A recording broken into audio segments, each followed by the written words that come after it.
Ya betul. Ketika kita bicara investasi itu sesungguhnya lebih banyak ketika kita membeli teknologi. Iya. Jadi bayangannya investasi sesungguhnya yang ada di Indonesia, khususnya Jawa Barat, adalah membeli teknologi dari pihak asing. Ketika mereka bawa teknologi itu ke sini, kemudian mereka terapkan. Berbeda kalau sudut pandangnya ketika teknologi itu kita ciptakan sendiri. Kalau kita yang menciptakan teknologi sendiri, pasti biayanya akan jauh lebih murah, begitu. Tidak sebesar ketika kita membelinya sudah jadi. Tidak perlu kita membayar lisensi yang mahal, tidak membawa tenaga ahli dari luar dan sebagainya. Cukup dari kita sendiri. Nah, saya melihat banyak teknologi yang bisa dikembangkan oleh Jawa Barat sesuai dengan kebutuhannya. Tadi saya sudah singgung soal industri pertanian, tetapi juga misalnya kita punya kekayaan dari produk herbal, jamu-jamuan, itu bisa bagian dari teknologi kefarmasian atau obat-obatan kita. Yang selama ini memang ada yang kita lakukan, tapi saya kira masih sangat kecil sekali dibandingkan nilai obat-obatan dan farmasi yang diimpor dari luar.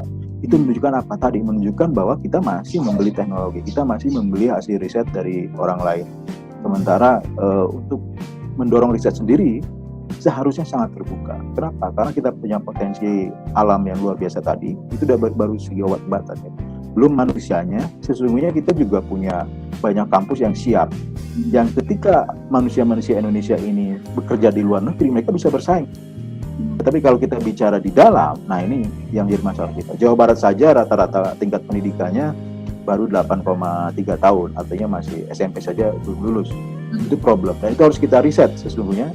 Kenapa hal itu terjadi dan bagaimana mempercepat itu? Nah, dikaitkan tadi dengan keunggulan lagi Jawa Barat, banyak lagi riset yang perlu dikembangkan menurut saya.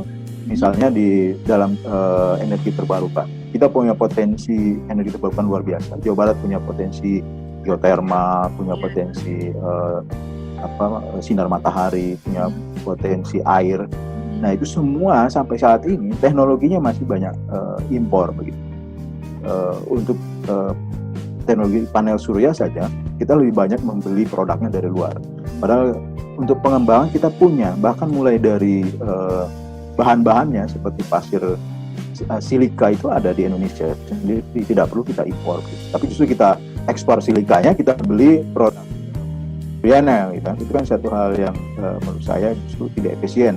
Kalau kita bisa mengembangkan dari hulu ke hilir, mulai dari riset sampai ke produk akhirnya dan kemudian dijual di Indonesia dan di luar, maka saya yakin ya suatu saat kita juga bisa seperti negara maju.